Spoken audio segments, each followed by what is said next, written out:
Like Sarah said, I'm the chief instructor with Cornerspin Schools. Cornerspin, right here, is our second school. We call it Road Racing in the Dirt.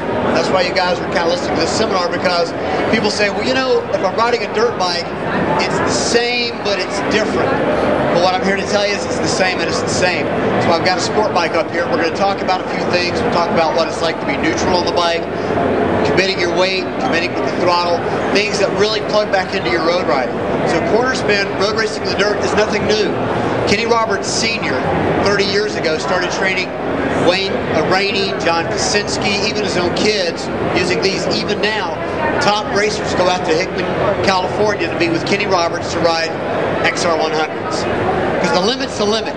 So no matter what you ride, whether you're on a 175 horsepower, 1000cc inline 4, or you're on a single cylinder, 100cc, 7 horsepower Honda, it's the same. When we start talking about body position, you'll see what I'm talking about as far as it being the same, So, first things first.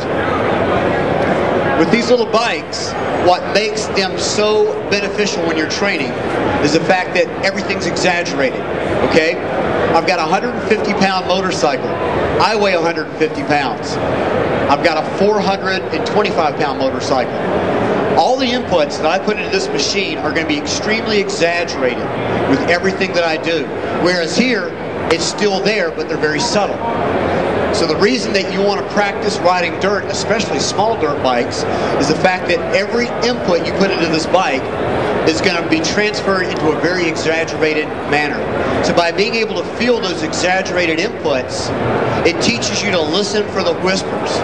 And this is a really good concept. I think there was another instructor years ago came up with this, but I love what it says. When you ride a motorcycle, listen for the whispers. Don't wait for the yell, because that yell is going to be inside your helmet, okay? You want to make sure you're listening to what the bike is telling you. And the way you're going to be able to do that is getting on a small bike like this with about 7 horsepower, which gives you the opportunity to really exaggerate your inputs. If you try to do that on a big bike like this, the penalty for mistakes is huge.